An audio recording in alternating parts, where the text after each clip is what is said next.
warahmatullahi wabarakatuh. Bismillahirrahmanirrahim. Alhamdulillahirabbil alamin. Wassalatu wassalamu ala Muhammadin wa ala alihi wa sahbihi ajma'in. Subhanallah la ilma lana illa ma 'allamtana innaka antal alimul hakim. Yang sama-sama kita hormati ketua dan panitia pembangunan Masjid Widelia, para sesepuh, para tokoh masyarakat, para ahli ilmu, ahli ibadah, baik yang datang dari Widelia maupun dari tempat yang lain. Semoga Allah Subhanahu wa Ta'ala memberikan kemudahan bagi langkah kita hari ini menjadi langkah-langkah kita menuju ke surganya Allah Subhanahu wa Ta'ala. Amin ya rabbal alamin. Bapak Ibu yang dimuliakan Allah Subhanahu wa Ta'ala, hari ini insya Allah kita lanjutkan kajian tafsir Al-Quran surah Al-Baqarah ayat 148.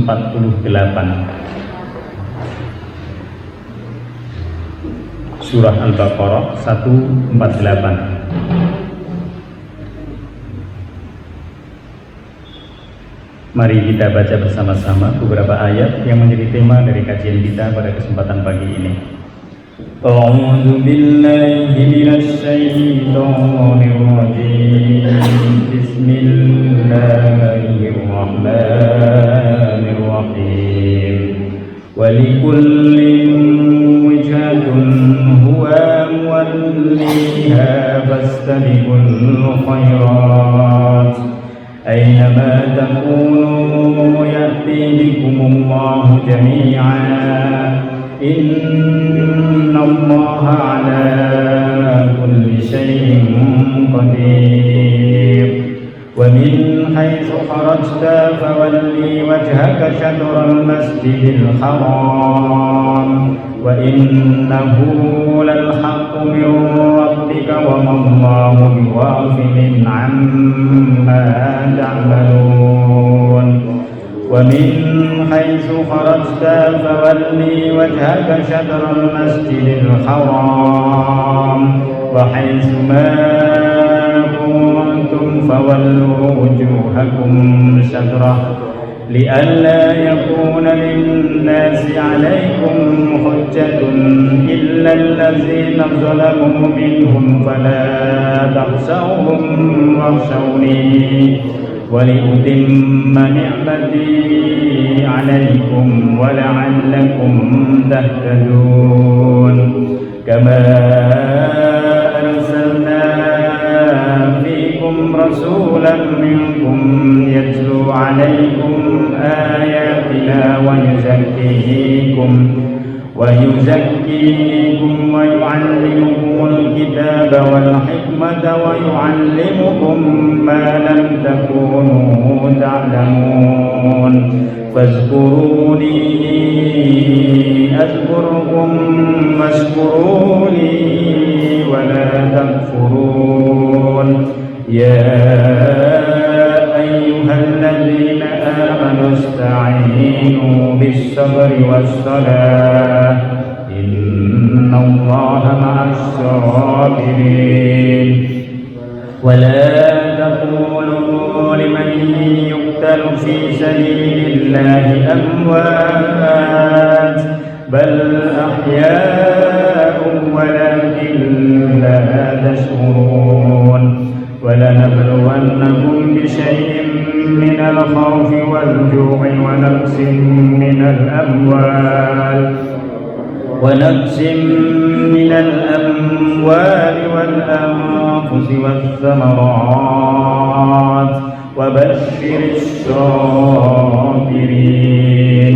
الذين إذا أصابتهم مصيبة قالوا إنا لله وإنا إليه راجعون أولئك عليهم صلوات من ربهم ورحمة وأولئك هم المهتدون. Sadaqallahul Azim. Bismillahirrahmanirrahim. Walikulli wijhatin, dan setiap umat Dan setiap umat mereka memiliki kiblat, huwa muwalliha, yang kepadanya mereka beribadah. Jadi ini berkaitan dengan kiblat yang kemarin. Minggu yang lalu Allah Subhanahu wa taala menjelaskan kepada kita semua bahwa perubahan kiblat dari Masjidil Aqsa ke Masjidil Haram itu adalah kehendaknya Allah. Kalau Allah sudah berkehendak, tidak ada yang bisa merubahnya. Oleh sebab itu, maka tidak ada apapun yang harus dilakukan oleh manusia kecuali menetapkan diri dalam ketaatan kepadanya. Kemudian ayat ini dilanjutkan dengan melihat sejarah. Allah menjelaskan bahwa setiap umat yang mereka beragama, mereka itu memiliki kiblatnya masing-masing. Kita harus merujuk kepada sejarah nanti supaya kita tahu bahwa semua itu nanti ketika Allah Subhanahu wa taala memerintahkan kepada kita semua untuk berpindah dari kiblat yang terakhir yang ditentukan oleh Allah Subhanahu wa taala, kita bisa memahaminya. Maka pada ayat ini Imam Al-Maraghi menjelaskan kepada kita kiblat yang pertama yang digunakan oleh manusia dalam kehidupan sejarahnya mana? Kita lihat.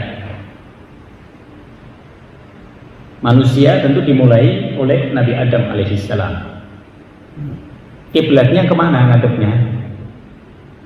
Menghadapnya ke Ka'bah. Tawafnya Nabi Adam alaihissalam di sekitar Ka'bah.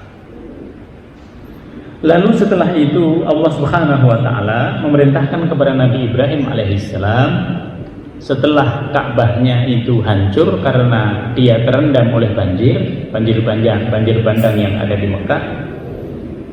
Lalu Allah memerintahkan kepada Nabi Ibrahim untuk membangunnya di tempat itu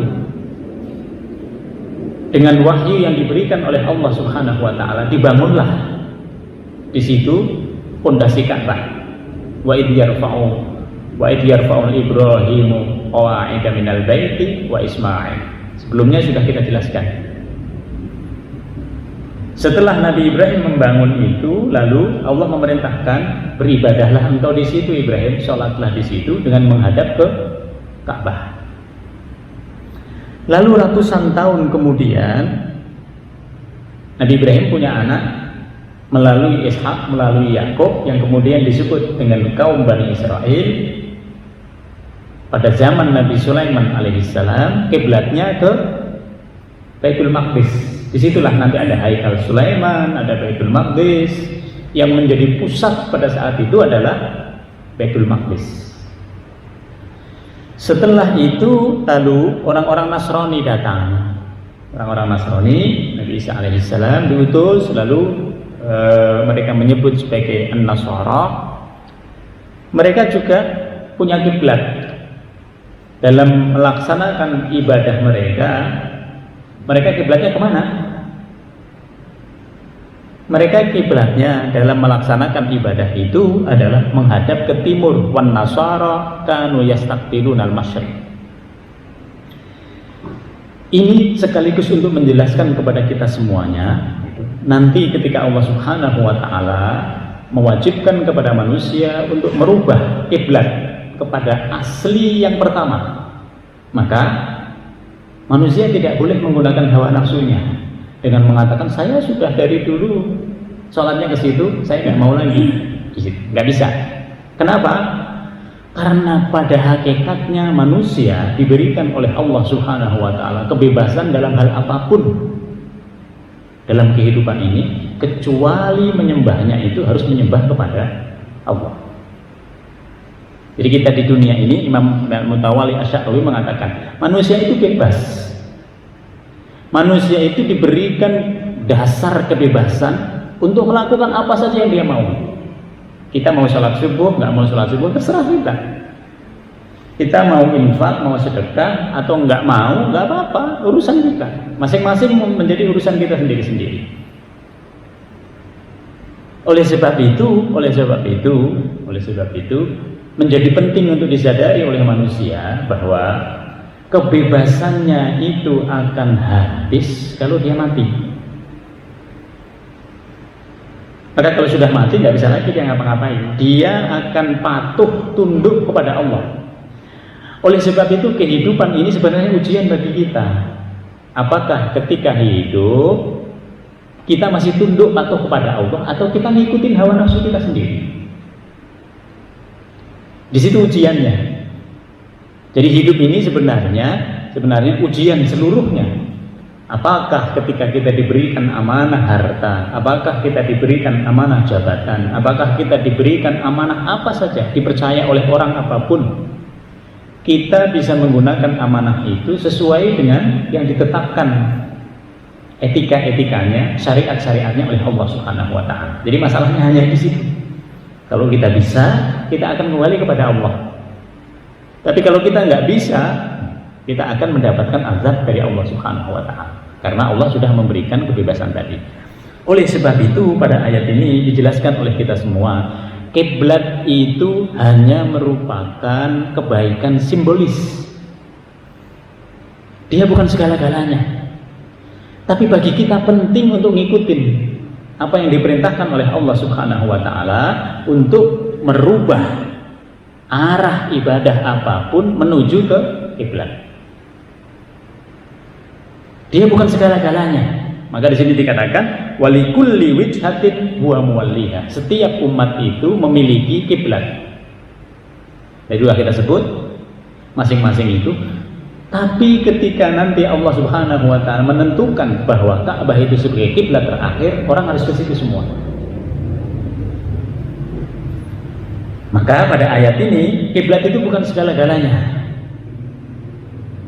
Yang terpenting apa? Yang lebih penting dari kiblat itu adalah fastabiqul khairat. Berlomba-lombalah dalam kebaikan. Ay badiru ila fi'li kulli naw'in min anwa'il khair. Jadi sebenarnya kehidupan manusia itu intinya bagaimana kita berbuat baik. Maka dalam ayat yang lain dikatakan oleh Allah, laisal birra an tuwallu wujuhakum qibalal masyriqi wal maghrib. Engkau menghadap ke timur atau engkau menghadap ke barat dalam beribadah itu bukan kebajikan yang asasi. Tapi itu adalah kebajikan yang simbolik bahwa kita harus menghadapkan ke kiblat, iya. Walakinnal birra, tapi yang lebih substansi dari itu apa? Man amana billah. Kita menjadi orang yang beriman kepada Allah dan hari akhir itu lebih penting. Jadi dia kebaikan, tapi kebaikan yang kesekian. Kemudian setelah itu iman kepada malaikat, iman kepada Alkitab, Al-Quran, iman kepada para nabi yang diutus oleh Allah, yang terakhir iman kepada Nabi Muhammad, itu jauh lebih penting dari masalah kiblat. Jadi kiblat itu yang penting kita hanya taat aja. Udah selesai dengan ketaatan itu. Karena dengan ketaatan itu kita menjadi mengerti bahwa ternyata ada sejarah ini. Ada sejarah ini bagaimana kita harus menghadap ke kiblat sekarang. Yang lebih penting dari kiblat itu selain iman kepada Allah, iman kepada malaikat, iman kepada hari akhir, iman kepada Alkitab, iman kepada Nabi adalah wa atal mala ala hubbihi dawil qurbah. Menolong orang itu menjadi karib kerabat kita. Itu jauh lebih penting. Wal yatama, lalu kalau ada anak-anak yatim, di situ kita tolong. Itu lebih penting. Wal masakin, dan juga kita nolong orang-orang miskin. Wabnis sabil, ada orang yang bepergian, musafir dia, kehabisan bekal, menolong mereka itu lebih penting daripada urusan kiblat tadi. Wasailina wa fir riqab, dan juga menolong orang-orang yang meminta-minta, menolong budak itu lebih penting coba di sini. Jadi banyak hal yang lebih penting dari itu. wa aqamas shalah wa ataz zakah wal mufuna bi ahdihim idza ahadu. Kita mendirikan sholat, kita melaksanakan zakat, kita menepati janji. Itu jauh lebih penting. Kenapa ini semuanya lebih penting? Ini substansi dalam kehidupan. Tadi kita sebut kalau menghadap kiblat itu kebaikan simbolis bahwa kita harus hadap ke sana. Bahwa kita harus bersatu untuk menunjukkan, oh, orang-orang yang bertauhid itu sholatnya menghadap ke kiblat, jangan ke yang lain lagi. Nah, di situ. Kalau yang lain nanti tidak terima kita. Di situ. Wa fir riqab disebut wasabirina fil ba'sa'i wad-dharra'i wa hinal ba's. Kita bersikap sabar dalam menghadapi apapun dalam kehidupan dunia. Ini lebih baik, lebih bagus, lebih penting daripada ketaatan yang simbolik tadi. Oleh sebab itu kita harus bisa meletakkan. Jadi menjadi umat Islam itu kita harus bisa meletakkan. Oh, ternyata ini masalahnya. Kalau masjidnya sudah menghadap ke kiblat dengan benar, udah selesai. Nah, di situ. Kemudian setelah itu Allah Subhanahu wa taala mengatakan yang terpenting tadi bagi kita semua adalah berbuat baik. Karena perbuatan baik itu yang akan menolong kita nanti ketika kita kembali kepada Allah.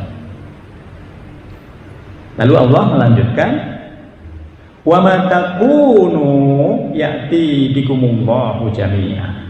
Dimanapun engkau berada, pasti Allah Subhanahu wa taala pada saatnya nanti akan mengumpulkan kalian.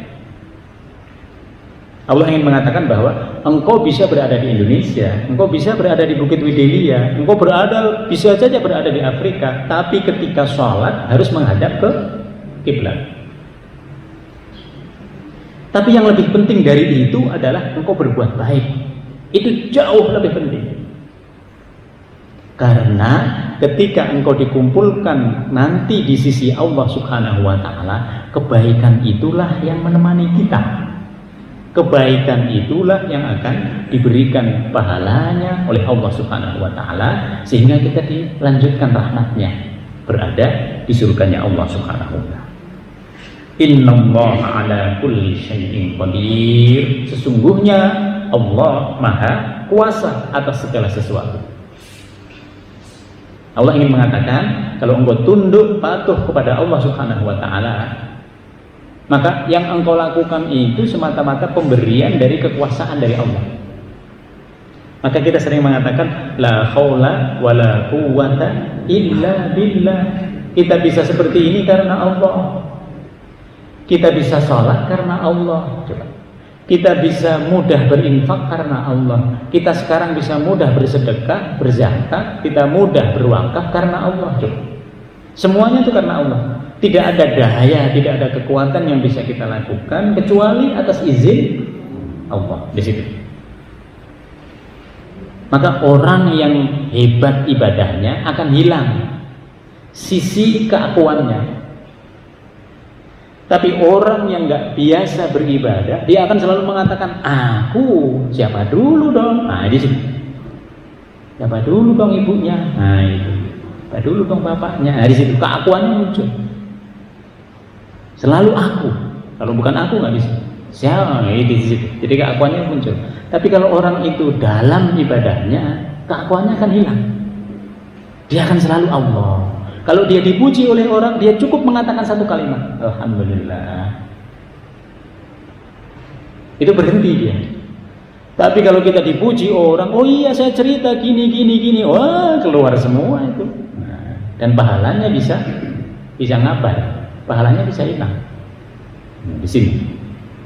Maka Allah lah yang berhak, Allah lah yang berkuasa untuk merubah kiblat itu, dan Allah juga yang berkuasa kepada kita. Oleh sebab itu semuanya kembalikan kepada Allah. Dari sini kita merasa kecil kita itu di hadapan Allah.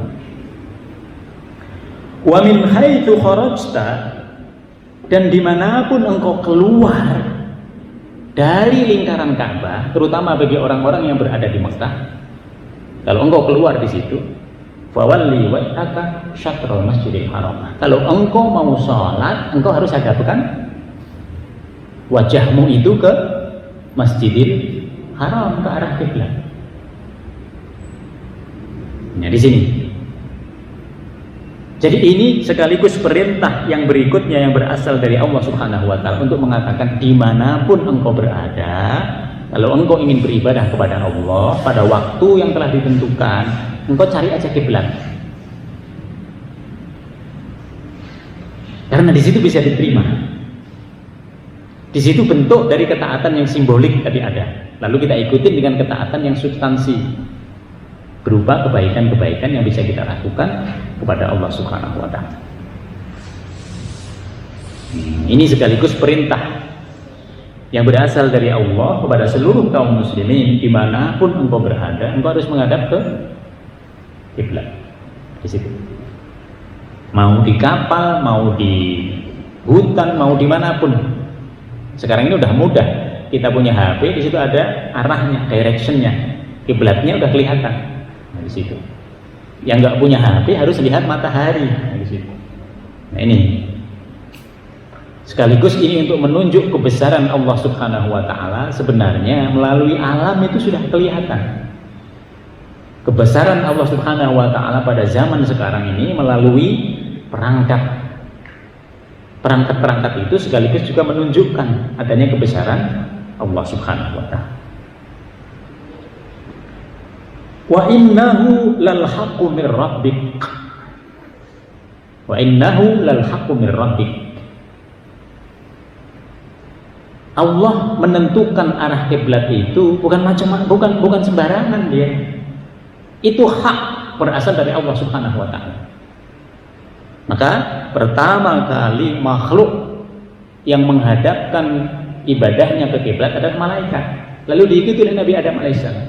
Lalu para nabi yang lain. Lalu ditegaskan lagi oleh Nabi Ibrahim. Lalu setelah itu Allah memberikan kebebasan. Tadi kepada kaum Bani Israel, kepada orang-orang Nasrani diberikan kebebasan di situ. Tapi pada akhirnya nanti Allah ingin menunjukkan siapa sebenarnya yang taat kepada Allah. Apakah mereka tetap ngikutin fanatisme mereka terhadap kelompok mereka atau tidak? Kalau mereka tidak mengikuti fanatisme mereka, mereka akan seperti kita, menghadapkan sholatnya itu ke kiblat. Allah ingin menguji itu. Maka pada ayat ini dikatakan wa innahu lal haq. Itu betul-betul dari Allah. Kalau itu betul dari Allah pasti benar. Kemarin kita sebutkan pada beberapa minggu yang lalu al-haqqu mir rabbik. Kebenaran yang sejati itu kalau dia berasal dari Allah. Kebenaran yang sejati itu kalau dia ada dalam Al-Qur'an dan As-Sunnah. Tapi kalau kebenaran menurut kita belum tentu benar menurut orang lain. Kita menganggap ini benar. Tapi ternyata menurut orang banyak salah. Nah, di situ. Itu karena ilmu kita tidak meliputi segala sesuatu. Oleh sebab itu, sesuatu yang kita anggap benar belum tentu benar menurut orang lain. Sesuatu yang benar menurut orang lain belum tentu benar menurut kita. Nah, di situ. Tapi kalau kebenaran itu berdasarkan wahyu yang berasal dari Allah, pasti benar. Contoh, seandainya semua orang mengetahui betapa besarnya pahala sholat subuh berjamaah, niscaya kata Rasul, orang akan datang itu dengan merangkak dari rumahnya masing-masing. Merangkak, Bu, coba. Merangkak itu kan berarti dia jalan nggak bisa, tapi dia tahu bahwa begitu hebatnya pahala sholat subuh berjamaah itu, maka dia harus datang dengan merangkak. Dia nggak akan tinggalkan itu. Ini banyak masih di antara kita yang belum sholat berjamaah, masih belum menggunakan ayat hadis ini. Dia tahu hadisnya tapi belum dilaksanakan. Nanti penyesalannya itu kapan datangnya? Penyesalannya itu datang kalau sudah mati. Sekarang dia bisa memilih, bisa datang, bisa enggak, bisa datang, bisa enggak. Tapi kalau udah mati nggak bisa lagi memilih. Semua orang yang sudah mati semuanya tunduk patuhnya hanya kepada Allah, tidak lagi kepada dirinya sendiri. Maka di sini nanti banyak orang yang nyesel. Maka yang diperintahkan oleh Allah adalah fastabiqul khairat. Selama kita ada, selama kita bisa melakukan sesuatu walaupun kecil, lakukan. Berlomba-lombalah dalam kebajikan. Orang lain memang dia punya banyak hal, kita punya sedikit hal. Biar yang banyak dengan yang banyak, kita yang sedikit dengan sedikit di situ. Itulah yang disebut dengan fastabiqul khairat, berlomba-lombalah dalam kebajikan. Orang lain mungkin dengan harta, kita bisa dengan tenaga, kita dengan tenaga. Nah di sini, apa yang bisa?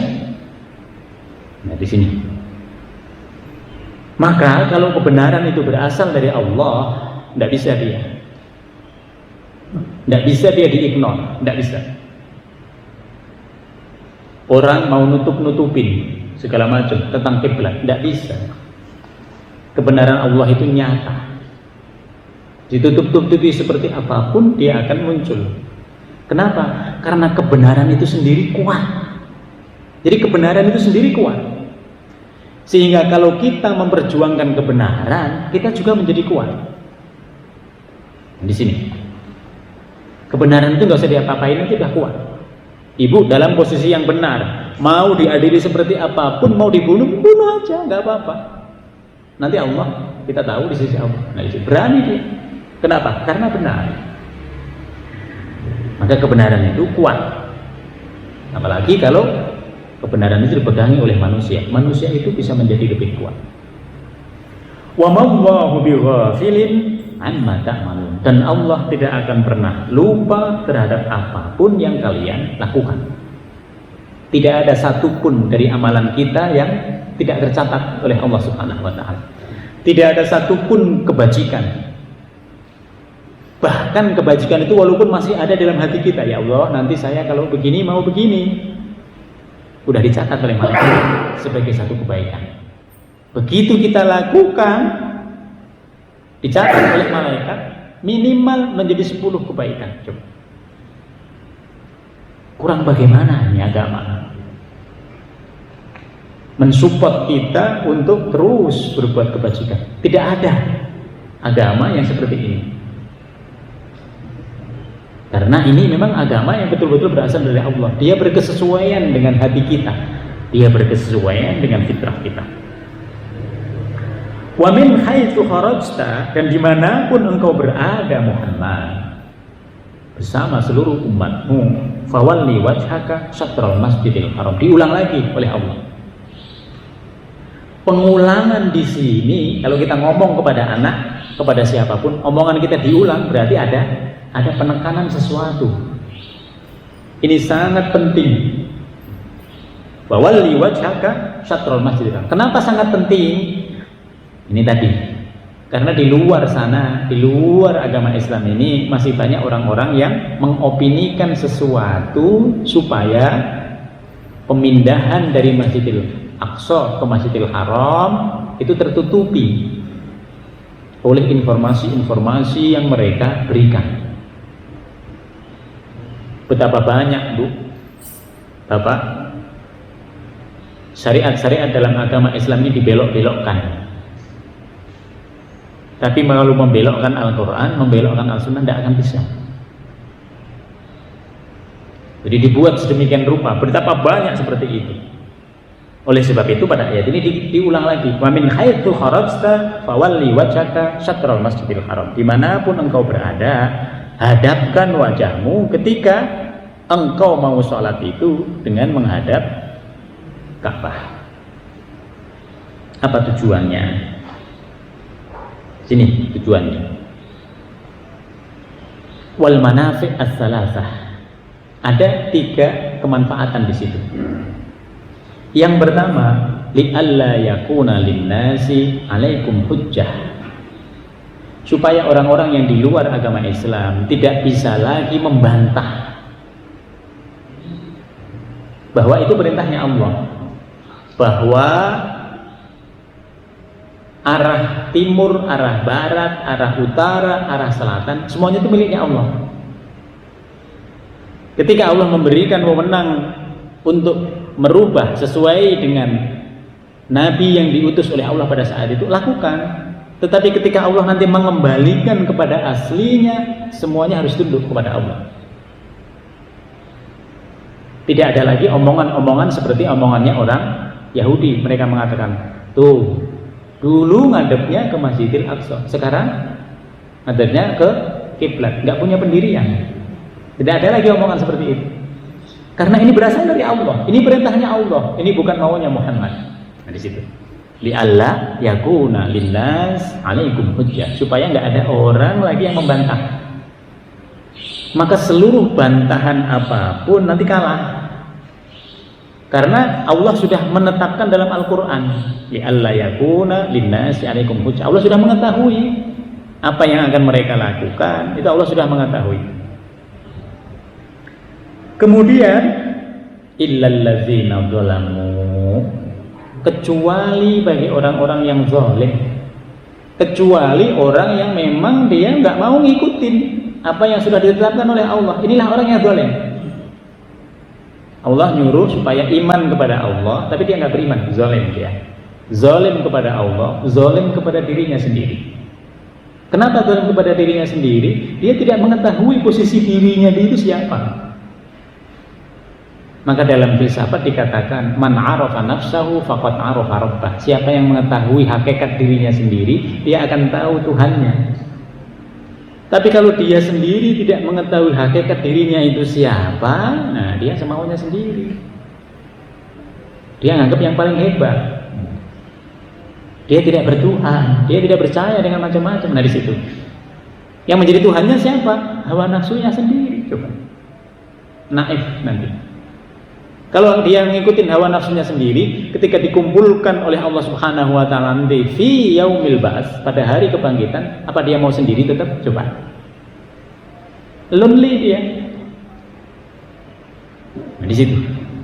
Padahal semuanya akan mendapatkan rahmatnya Allah kalau dia ngikutin Allah. Dia nggak akan mendapatkan rahmatnya Allah. Maka yang tidak mengikuti ini adalah orang-orang yang zalim. Maka orang yang sekarang ibadah apapun tidak menghadapkan ke kiblat, dia zalim. Kemudian setelah itu, fala takhshawhum wahshawni. Oleh sebab itu, jangan engkau umat Islam takut kepada mereka. Jangan kau khawatir, oh nanti kalau kita menghadap ke kiblat gini, nggak usah. Ini di situ.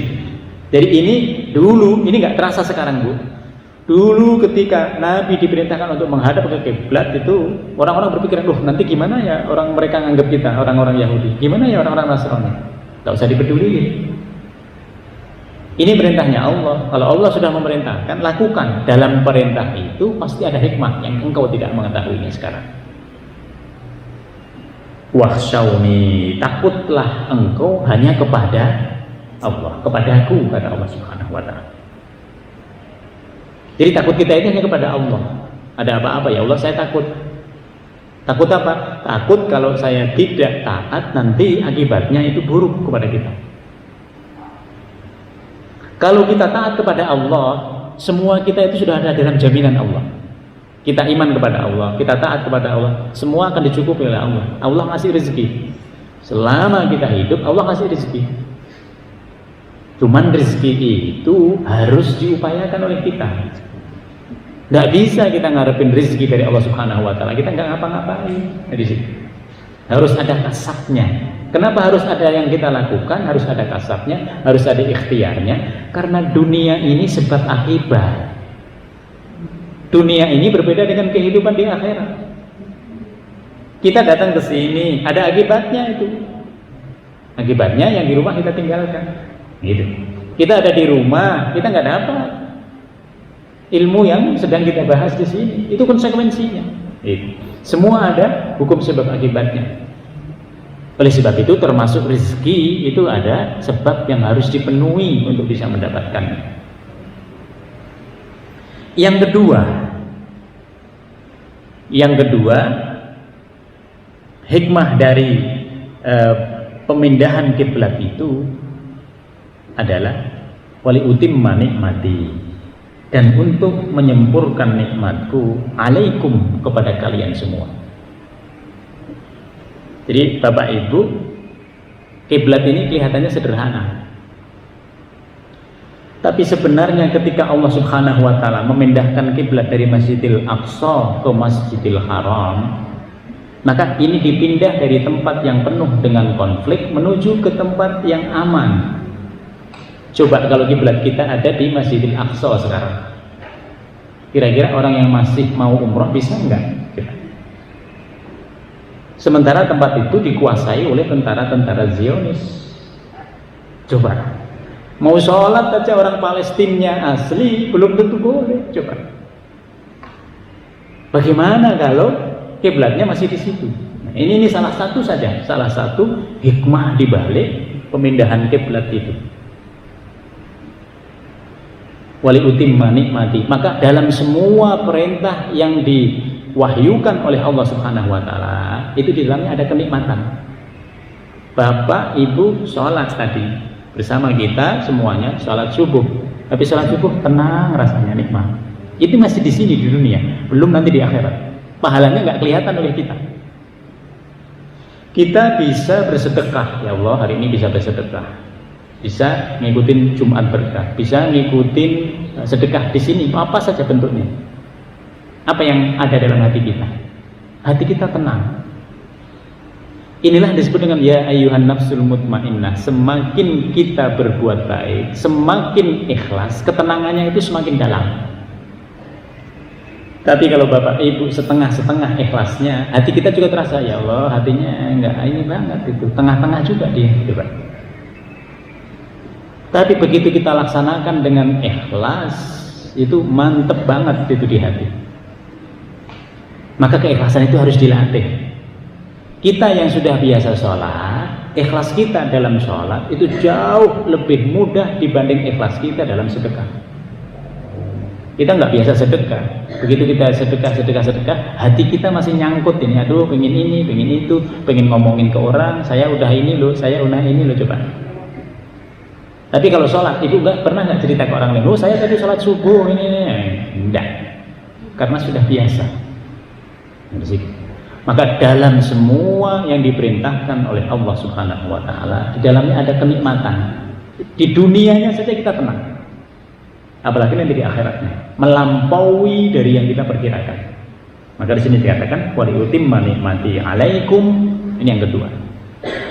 Yang ketiga, wala'allakum tahtadun, dan agar dengan engkau taat mengikuti perintahnya Allah, pindah dari semula Masjidil Aqsa ke Masjidil Haram tadi, supaya engkau terus mendapatkan tambahan hidayah dari Allah Subhanahu wa taala. Maka sering yang kami sebut, setiap kebaikan yang kita lakukan di dalamnya ada hidayah Allah. Hari ini kita ada di sini, ini ada hidayahnya Allah. Besok karena kita apa-apa kita nggak ada di sini, kita lagi akan mendapatkan hidayah. Dalam semua kebaikan itu ada hidayah. Dalam semua kebaikan itu ada rahmatnya Allah Subhanahu wa taala. Coba. Maka beruntung kita menjadi orang yang beriman. Setiap hari orientasi kita itu gimana berbuat baik, gimana berbuat baik, gimana berbuat baik. Tadi disebut fastabiqul khairat. Kenapa kita harus berlomba-lomba dalam berbuat kebajikan? Supaya kita ngukur dengan orang. Ya Allah, kita belum seberapa nih dibanding orang itu. Coba. Orang itu hebat banget itu, nggak bisa terlampaui oleh kita. Nah, satu lagi hebat dalam puasa, ya Allah kita belum bisa. Nah, coba. Satu lagi hebat lagi dalam apa? Semua ini masing-masing orang itu sebenarnya bisa hebat dalam hal-hal tertentu yang orang lain mungkin tidak bisa melampaui. Walaupun dia ini orang miskin, karena kebaikan itu tidak harus disyaratkan sebagai orang kaya. Coba. Allah menghitung kebaikan itu tidak berdasarkan kaya miskinnya, tapi berdasarkan apa yang dilakukan. Coba. Orang miskin kan juga bisa dapat pahala haji, dapat pahala umroh tanpa harus datang ke Mekah. Coba. Setiap minggu, setiap saat, kalau dia bisa sholat subuh, lalu diteruskan dengan iktikaf di sini, kita niatin iktikaf, terus sampai selesai kita sholat 2 rakaat, itu sama dengan pahala haji dan umroh. Tidak usah pergi ke Mekah, tidak usah pakai biaya. Coba. Jadi ada hal-hal yang dikonversi oleh Allah Subhanahu wa taala bagi orang-orang yang tidak mampu dikonversi dengan orang yang mampu. Nah, disinilah hebatnya Allah Subhanahu wa taala. Kita nggak berjuang sekarang, kita tidak sedang berjihad di jalan Allah seperti jihadnya para nabi dan rasul menghadapi orang-orang musyrik perang, enggak. Tapi kita membangun masjid, kita sungguh-sungguh menyekolahkan anak kita itu semuanya jihad. Ada ibu-ibu yang melahirkan anaknya lalu meninggal dunia terhitung sebagai syahid. Coba. Ada orang yang meninggal karena COVID, dia bisa terhitung sebagai syahid. Tinggal kitanya kepada Allah. Tinggal kitanya kepada Allah. Maka apa-apa hati kita ini harus nyambung pada ya Allah, ini, ya Allah, gini, ya Allah, gini. Supaya semuanya itu memudahkan urusan dunia kita. Ini 3 hal. Kenapa tadi Allah Subhanahu wa taala merubah kiblat? Ada 3 hal yang disebut oleh Allah Subhanahu wa taala kemanfaatannya. Tentu akan banyak lagi. Kalau kita detail untuk mempelajarinya akan lebih banyak lagi. Lebih dari 3 tadi. Kama arsalna fiikum rasulah. Sebagaimana kami telah mengutus seorang rasul. Jadi perhatikan dalam ayat Al-Qur'an. Kalau Al-Quran itu sering menyebutkan Rasulah, yang dimaksud adalah Nabi Muhammad. Allah tidak menyebut nama Muhammad itu dalam Al-Quran langsung, kecuali diikutkan menyertainya profesinya sebagai Nabi. Muhammadun Rasulullah walladzina amanu asyidda'u 'alal kufar. Allah nggak pernah menyebut dalam Al-Quran ya Muhammad, enggak. Tapi Allah nyebut ya Musa, ya Isa, ya Adam, disebut semuanya, tapi selain Rasulullah. Ini sekarang ada umatnya Muhammad, kita mengatakan enggak usah kita nyebut Muhammad itu dengan macam-macam, langsung aja ya Muhammad. Emangnya kamu siapa? Enggak punya adab. Nah, gitu. Maka banyak orang yang menyebut Muhammad itu dengan ya Maulana, ya Habibana, ya Sayyidana. Nah, di situ. Ini adab. Maka di sini Muhammad itu disebut dengan kama arsalna fiikum rasulah. Nikmat yang lain selain kiblat itu adalah nikmat diutusnya Nabi Muhammad. Siapa Nabi Muhammad ini? Minkum. Muhammad ini adalah manusia di antara kalian. Coba. Allah tidak mengutus rasul itu malaikat. Karena kita nggak akan bisa nyamain malaikat. Coba. 24 jam dia berzikir kepada Allah, nggak makan, nggak minum, bisa nggak? Tepar deh ibunya. Nah, di situ. 24 jam mendoakan orang lain. Bisa nggak? Nggak bisa kita. Jadi malaikat itu berbeda dengan kita. Ketaatannya penuh, full. Kalau manusia tidak. Manusia itu kebutuhannya banyak. Nah, di situ. Oleh sebab itu, kenikmatan yang berikutnya adalah kama arsalna fiikum rasulah. Diutusnya Nabi Muhammad itu merupakan kenikmatan yang luar biasa karena dia adalah manusia seperti kita, minkum. Yatlu alaikum ayatina, yang membacakan kepada kalian tanda-tanda kebesaran kami, yaitu ayat Al-Qur'an dan As-Sunnah. Tidak ada seorang nabi pun ini yang perkataannya, yang perbuatannya itu merupakan penafsiran terhadap wahyu yang diberikan oleh Allah. Coba.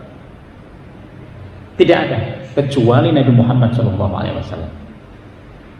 Kurang bagaimana kebenaran agama Islam ini dengan hadirnya Nabi Muhammad SAW? Kita hanya ngikutin sirah nabawiyahnya aja sudah sesuai nanti dengan Al-Quran sama As-Sunnah.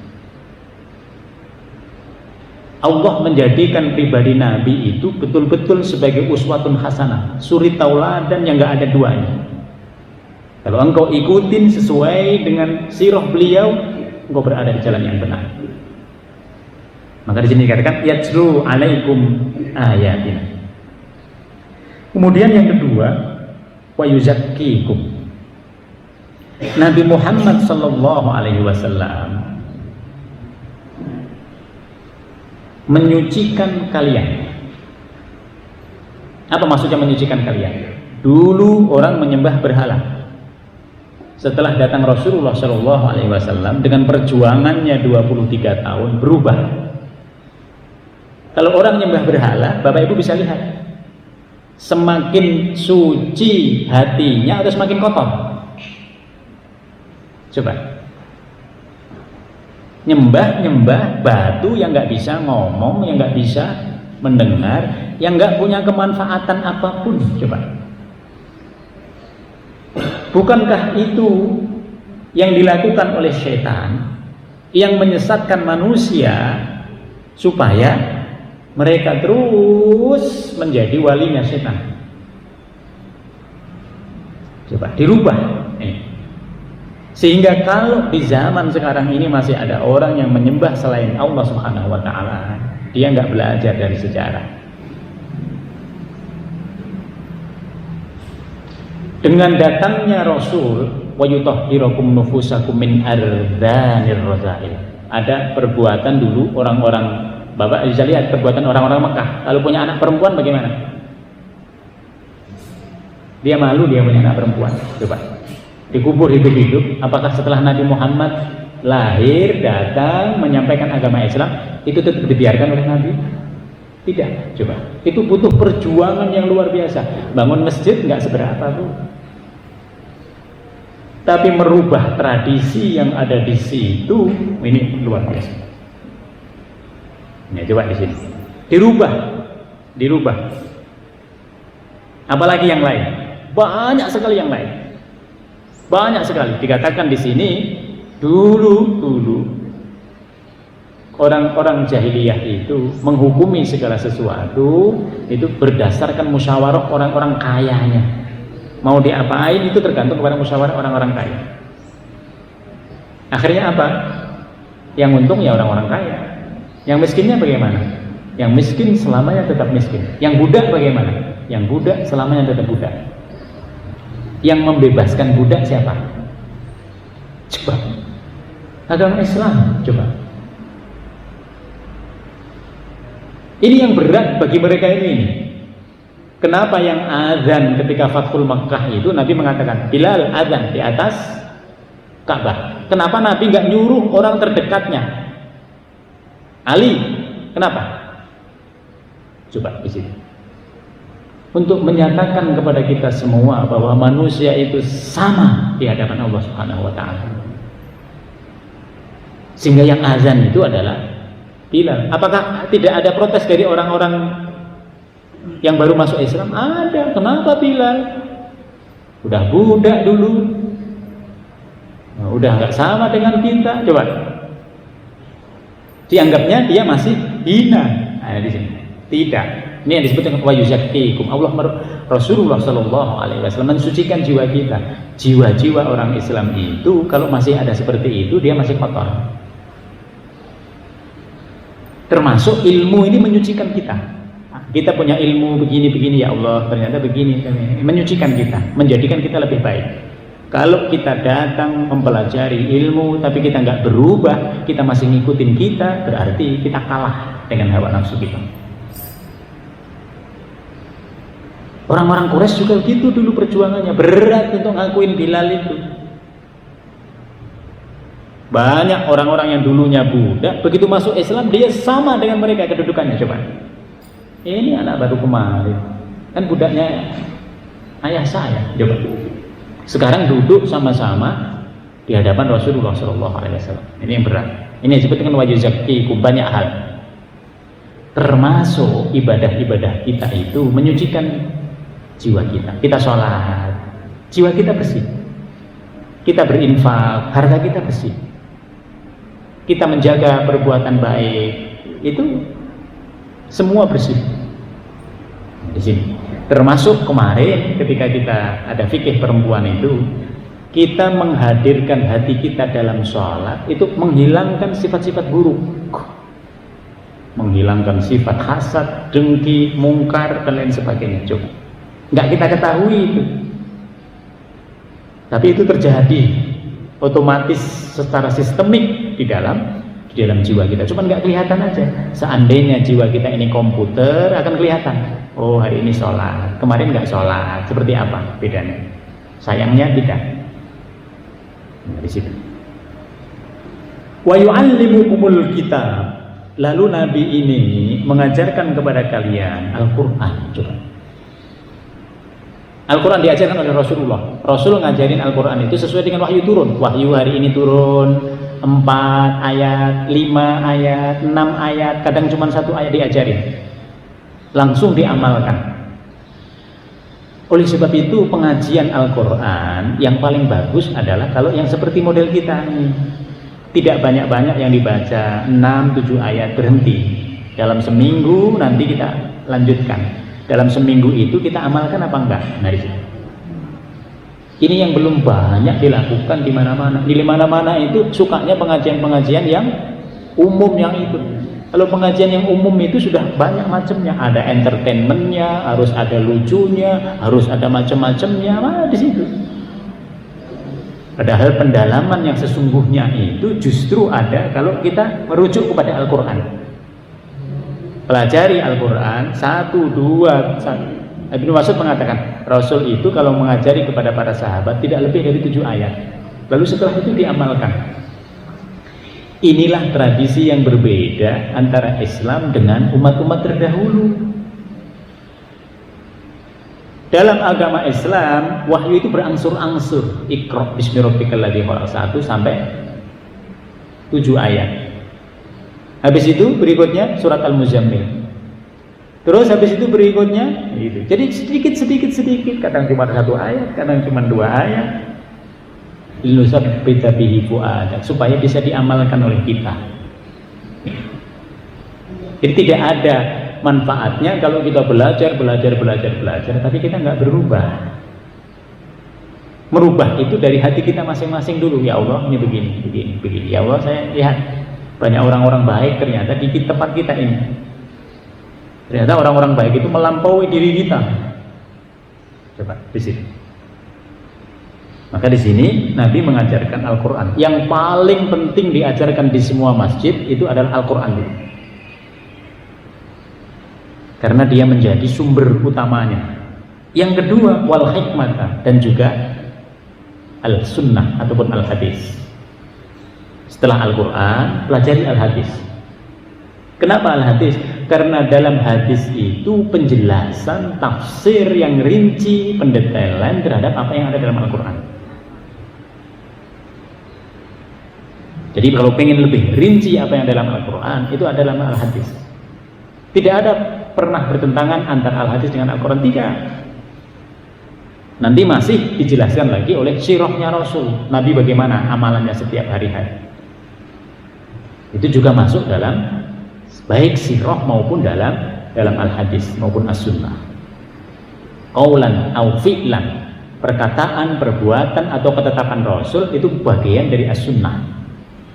Tidak ada nabi manapun, Bapak, yang perbuatannya itu menjadi penafsiran terhadap wahyu yang diturunkan oleh Allah. Coba.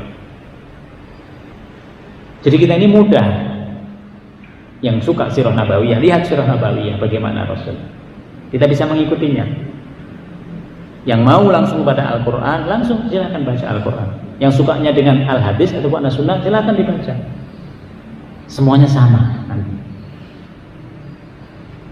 Al-hikmah di sini juga diartikan dengan sesuatu yang sifatnya rohaniah. Jadi para ulama mengatakan kalau Alkitab itu dihubungkan dengan al-hikmah, besar yang dimaksud di dalamnya adalah as-sunnah ataupun al-hadis. Tapi al-hikmah di situ juga bisa berarti al-ilmu al-muqtarinu bi asraril arham wa nawafiha. Ada ilmu-ilmu yang di luar Al-Quran sama as-sunnah itu yang nanti sejalan dengan substansi yang ada dalam Al-Quran sama as-sunnah. Ini juga disebut dengan al-hikmah. Maka sering dalam tradisi sufi ada hikmah. Hikmah itu sesuatu yang benar tapi saat ini nggak kelihatan. Nah, itu hikmah. Karena rahasianya nggak kita temukan sekarang. Tapi rahasianya itu berjalan bersamaan dengan perjalanannya waktu. Wa yu'allimukum ma lam takunu ta'lamun. Dan Nabi ini mengajarkan apa-apa yang sebelumnya engkau sama sekali tidak tahu. Pengetahuan manusia, akalnya manusia itu terbatas hanya sesuatu yang bisa dipikirkan saja secara zahir. Tapi yang diajarkan oleh Rasulullah SAW bukan hanya zahir, yang batin sekalipun diajarkan oleh Rasul. Coba. Tadi yang batin yang nggak kelihatan oleh kita. Oh ternyata kalau orang sholat subuh itu pahalanya luar biasa. Sehingga sampai Rasul mengatakan, seandainya orang tahu pahala dalam sholat subuh itu, maka dia akan datang dari rumahnya walaupun dengan merangkak. Ini belum kelihatan sekarang. Berikutnya misalnya, sedekah itu tidak mengurangi harta kita. Ini sulit-sulit gimana untuk dipraktekkan. Tapi kalau kita sudah mempraktekkan, kita akan mendapatkan keyakinan. Ternyata benar. Ternyata yang kita keluarkan untuk sedekah itu diganti cepat atau lambat oleh Allah Subhanahu wa taala. Aneka macam penggantian. Belum lagi nanti itu tumbuh di sisi Allah Subhanahu wa taala. Coba. Ini ilmu-ilmu yang tidak kelihatan. Berikutnya yang tidak kelihatan. Selama engkau beriman kepada Allah Subhanahu wa taala dan engkau berbuat baik, maka engkau berada dalam jaminan Allah. Maka kenapa kadang-kadang ada orang ngerasa rezekinya seret, sulit segala macamnya, ternyata banyak sekali dosa-dosanya. Salatnya masih belum sempurna. Itu banyak hal di situ. Ternyata itu dirinya sendiri, cuman dia nggak tahu, tidak bisa mengevaluasi. Padahal kalau semakin kita beriman, semakin kita berbuat baik kepada Allah Subhanahu wa taala, dunia itu akan mudah mengikuti kita. Dunia yang akan mengikuti kita. Ini perlu tahapan yang harus kita lakukan bersama-sama untuk bisa sampai pada keyakinan ini. Oleh sebab itu, maka di sini wa yu'allimukum ma'al kitab wal hikmah ma laisa masdarun 'allamahu an-nadr wal fikr. Ada ilmu-ilmu yang dari Rasul tidak berdasarkan ilmu logika akal kita. Bal tariqatu ma'rifatihi al-wahyu. Tapi cara untuk mengetahuinya itu melalui wahyunya Rasul. Maka kita beda dengan orang lain beda. Kita ke masjid, orang lain masih tidak ke masjid. Kita punya keyakinan yang berbeda dengan mereka. Nah, di situ. Ini yang tidak mereka dapat. Maka ilmunya orang Islam itu harusnya memang lebih luas daripada ilmunya orang yang tidak beragama Islam. Oleh sebab itu Allah menyatakan pada ayat berikutnya, fadzkuruni azkurkum washkuruli wala takfurun. Oleh sebab itu hidupmu jadikan seluruhnya itu untuk mengingat kepadaku. Apa maksudnya mengingat kepadaku?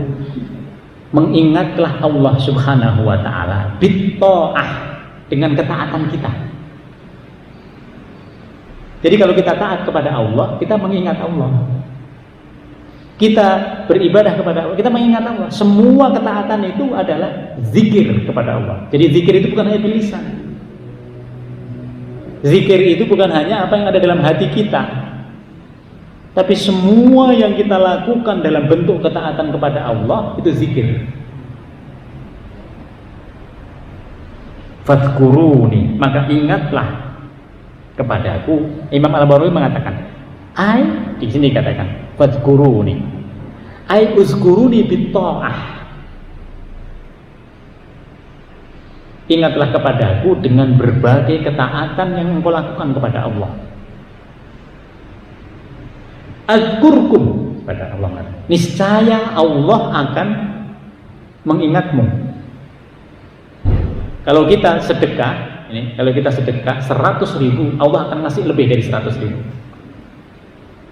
Kalau kita mendekat kepada Allah, kita dengan jalan kaki, Allah mendekat kepada kita dengan berlari.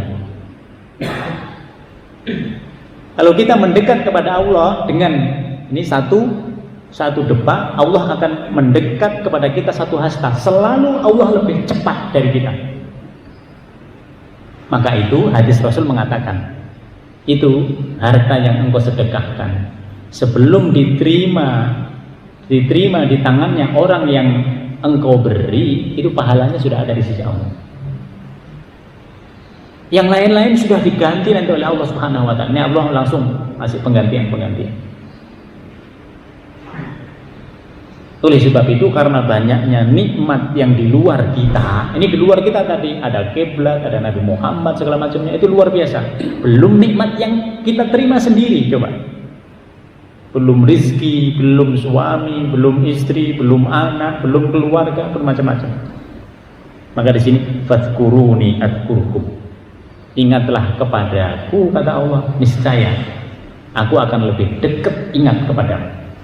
Maka tadi kami sebut, kalau kita ini senantiasa berada dalam ketaatan kepada Allah, nggak usah khawatir. Semuanya itu Allah yang ngejamin kita. Fadhkuruni adkurkum. Yang kedua, washkuruli, dan bersyukurlah kepada aku, kata Allah Subhanahu wa taala. Dengan apa? Bil amal al khair. Coba. Bersyukur kita bagaimana? Dengan perbuatan-perbuatan yang baik. Jadi bersyukur itu bukan hanya bil lisan juga. Coba. Tadi zikir tidak hanya lisan, syukur tidak hanya juga bil lisan. Zikir tidak hanya bil qalb, dalam hati, tapi syukur juga bil qalb. Tapi zikir bukan hanya dalam itu dua itu, tapi zikir itu dalam perbuatan baik kita, syukur juga. Maka zikir dan syukur itu bagikan dua mata uang, satu keping mata uang, satunya zikir, satunya syukur, tidak bisa dipisah ya. Kalau orang itu berzikir, dia sudah bersyukur. Kalau orang itu bersyukur, dia sudah pada saat yang sama berzikir. Maka jangan nyombong. Jangan nyombonginnya itu begini, oh saya biasa berzikir di masjid-masjid. Lah itu orang yang setiap kali syukuran dia juga berzikir. Cuman bentuknya dia dalam perbuatan baik. Kita yang di masjid ini zikirnya baru la ilaha illallah. Nah itu. Dua-duanya baik, dua-duanya punya kebaikan. Coba. Maka Bapak Ibu sekalian, kesimpulan dari ayat ini, kesimpulan dari ayat yang kita baca ini, apapun dalam kehidupan kita sebenarnya intinya pada dua tadi. Zikir, ingat Allah dengan amalan-amalan baik, lalu bersyukur kepada Allah dengan amalan-amalan baik kita. Karena nikmat yang telah diberikan oleh Allah kepada kita tidak terbalas oleh kita, tidak terbalas dan tidak terbatas. Kalau kita beriman kepada Allah, kalau kita berbuat baik, kenikmatan yang diberikan oleh Allah Subhanahu wa taala tidak akan terbatas, tidak akan berhenti di dunia, tapi akan terus berlanjut. Kalau kita meninggal dunia, di mana kita mendapatkan nikmatnya? Dikatakan dalam hadis, orang yang meninggal dunia, rohnya itu bagaikan burung yang di atas pohon. Pohonnya itu pohon yang berada di surganya Allah Subhanahu wa taala. Dia mendapatkan rezeki di situ, dia senang di situ, dia beristirahat di situ sambil menunggu hari kebangkitan. Begitu hari kebangkitan datang, dikembalikan lagi rohnya itu oleh Allah Subhanahu wa taala ke jasadnya, lalu bersatu kembali. Cuman bedanya apa? Bedanya dia sudah tidak bisa semaunya sendiri. Dia tidak memiliki kebebasan seperti dulu kebebasannya di dunia. Oh sekarang saya mau makan sate, tidak bisa. Hukumnya adalah hukum ketaatan kepada Allah.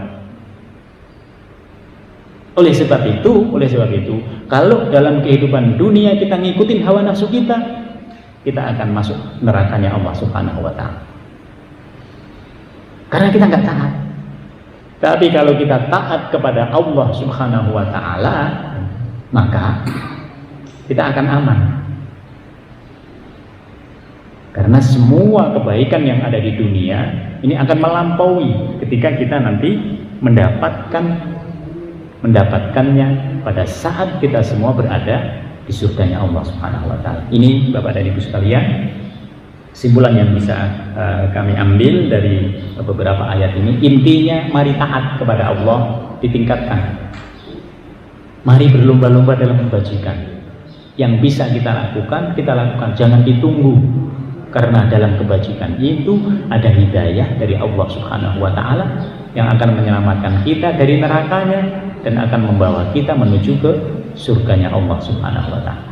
Niatkan semua karena Allah, orientasikan semua karena Allah. Ketika semua diorientasikan kepada Allah, itulah yang paling benar dalam amalan yang kita lakukan.